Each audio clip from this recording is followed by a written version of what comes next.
We left off Yud Gimel, page 179. Kol davar mechubra ein misachem bo v'dino kedin ilon. Anything which is attached doesn't qualify as schach. It's the equivalent of a tree.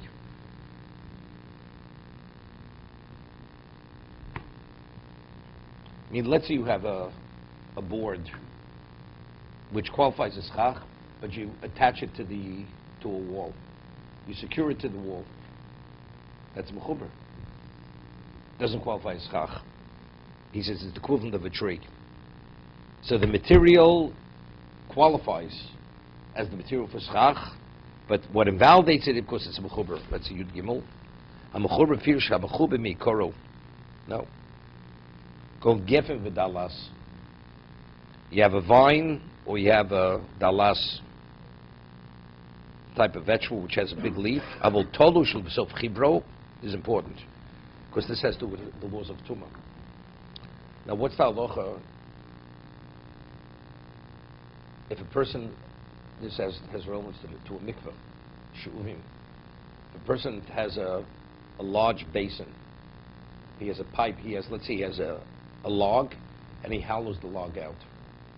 And after he hollows the log out, he uses it for water to pass through it as for a pipe. And he attaches it to the ground. It's not valid. It's not valid.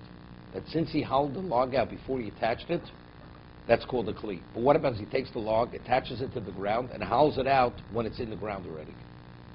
That's part of the ground. No, because the halacha is it's tolish v'chibro. It's not mechuber. If it was already had an identity when it was detached, now by attaching it doesn't lose its identity. But a log has no identity. A log is just a log. It has no function, a log.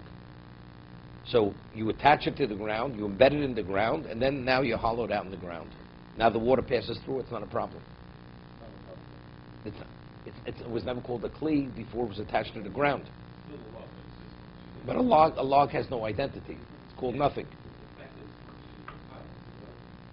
It's like you have something which is naturally functioning. You dig out the ground, right? You dig a furrow in the ground, and water passes through the furrow.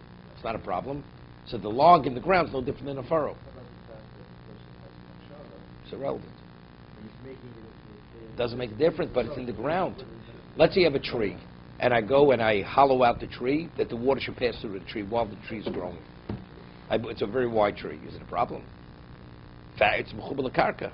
Since it's attached to the ground, something attached to the ground can't be mekabel tumah, regardless of what your intent is. It's not susceptible for tumah. So that's what he's saying. He says initially, if it was detached, then he attached it. Joseph Kimhi, b'shem trumas hadesh the kosher. Right? It's valid. So when he says the vine, says really, it's understood. It's no different than the tree. I mean, what's the chiddush of the mechaber? When we say something's mechuber, it's attached to the ground, and we're saying naturally attached, and the quality and the material is material which qualifies as schach.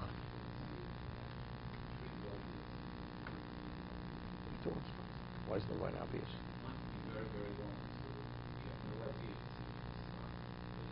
No, but factually it is attached. And if you have a branch growing out of a tree, right, say the same thing. I don't hear the chiddush.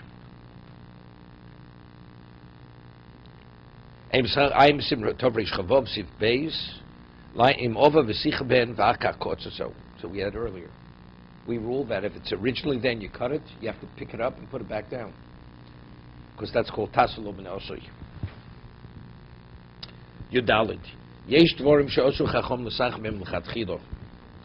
certain items which in terms of the material, although it qualifies as schach, but the Chacham said you should not use these materials for schach. They're types of grass or herbs which are not edible. However, rechem ra. I mean, you don't want a person is not in a state of comfort. It'll force him to leave the sukkah. So here, everything is fine. Take a picture of it. It looks like the perfect sukkah. But the fact is, it has such a bad smell. A person's going to leave the sukkah, or we spoke about it attracts insects.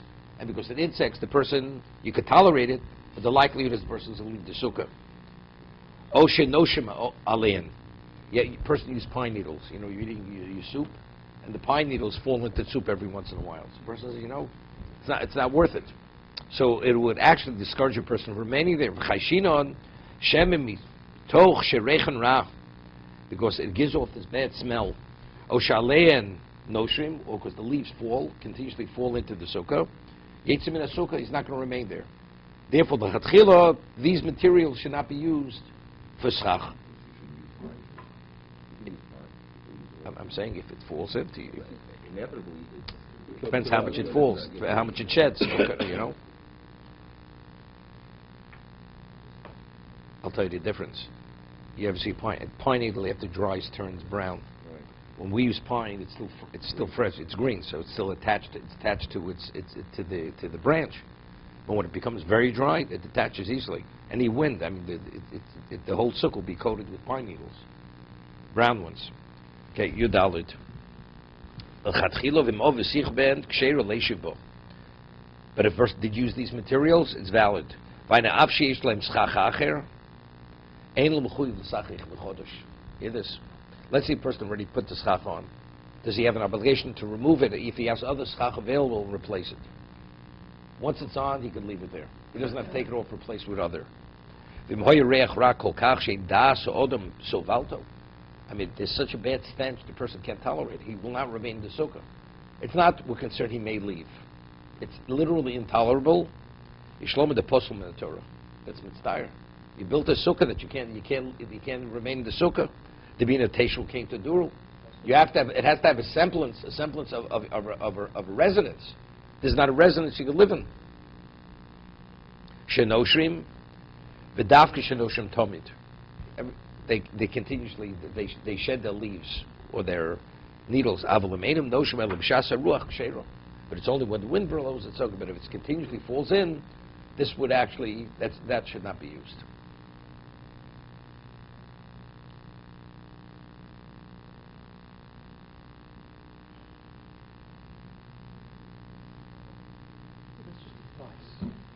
No, but no, they legislated. They said it's not advice. They say you should not use it.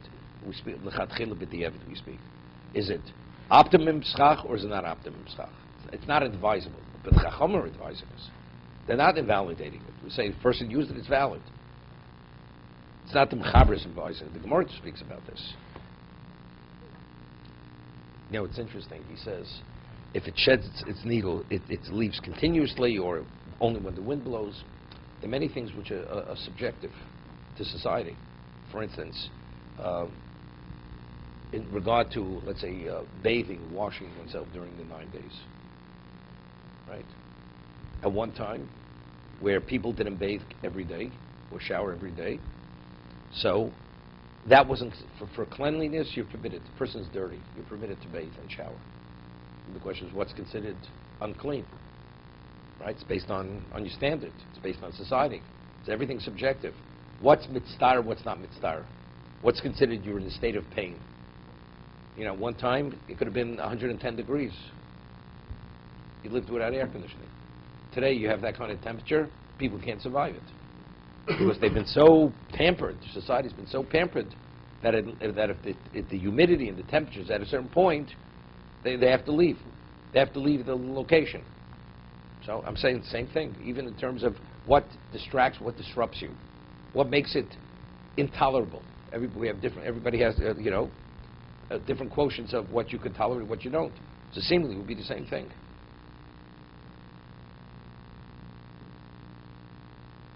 I mean, the proof is, regarding a person's young, even if it's cold, it's not a problem.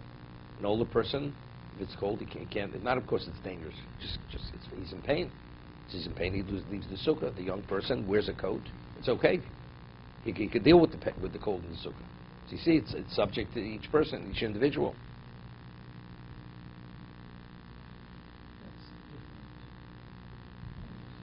Why is it different? No, we're not talking about. No. If it falls in your soup, it's a problem. We're not talking about. Let's say it sheds. It continues shedding. And we're talking psychologically, it bothers the person. You mitzvah because the question: how many pine needles have to fall for you to be distracted, or to not be in a state of comfort? At one time, it's not the end of the world. Today, if a person is very finicky, okay, so that's his problem. He has his, what we call his mishagas, right? It's his nonsense. It has to be this, and if it's not that, it's not acceptable. Something? That will say, but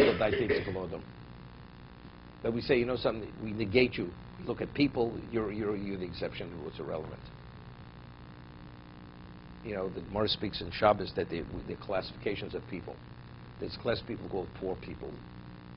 They're not poor people. For instance, it speaks about if you have a piece of cloth which is 3 inches by 3 inches, which is a patch, size of a patch, so it's called a kli. So it's makabel tuma.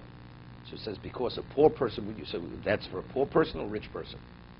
A rich person throws it out, doesn't bother with it. It's abuse. It's less than a rag. Doesn't even use it for cleaning. Throws it out. But for a poor person, it's considered. But that's called the class of people. That's a classification of people. But if you have a certain person who, like the Gemara says, Anshe Hutzal, they carry things on their head. So if a person carries on his head, or they carry, are they in violation of transporting from domain to domain, from Rishus HaRabbi? Gemara says the world is not Anshe Hutzal.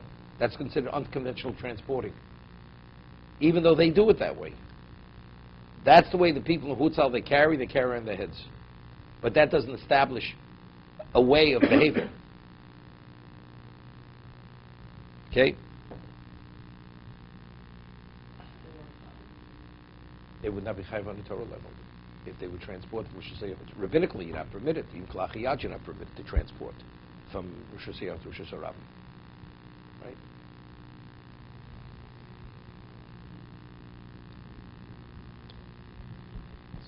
Tezvov.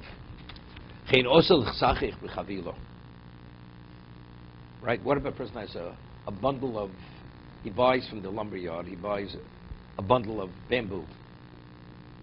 So instead of cutting the rope that holds it together, he just puts it on the roof, on the top of the sukkah, a bunch of bamboo poles. He doesn't spread them. It's called a bundle, chavila. You're not permitted. What's the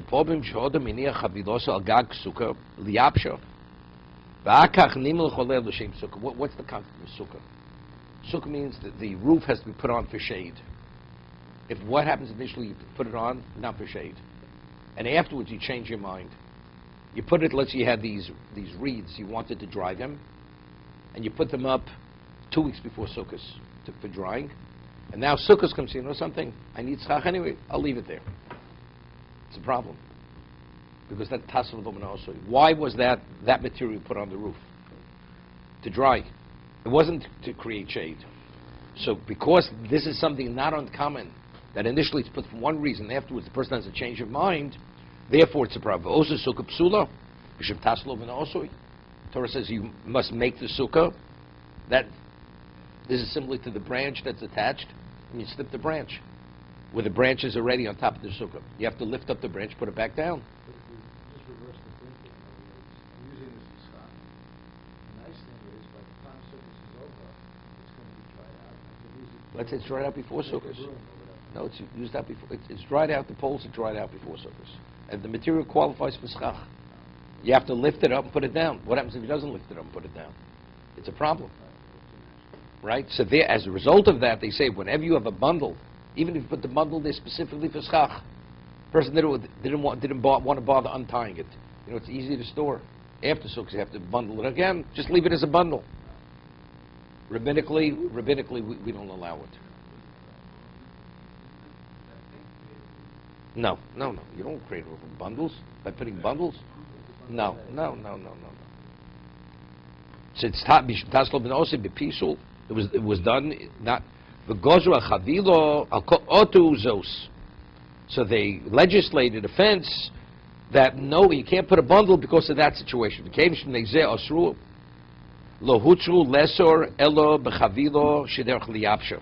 now it's interesting.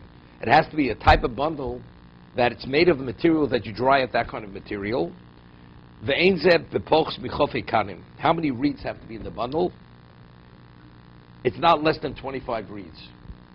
Hilko chavila shi pchusa michofe kanim mut l'sach mehem. So if the bundle has less than 25 reeds in it, that's not classified as a bundle. V'mchofe kanim o yose aboy migese echod ukshor b'roshim hasheni. What about if you have, very often, you have a main branch and you have branches which grew off that branch? So if you count all the branches that grew off the center branch, but they were not detached. So what do? You take a rope and you want to just to put it together because it's flexible. The branches are flexible, and you tie them together. So if you look at it, it looks like you have a bundle of 25 reeds, 25 branches, correct? But really, it's really one because it's all attached to the center branch. They tied him at the top end. Since factually they're all attached through that center branch, that's called one branch. Tomorrow.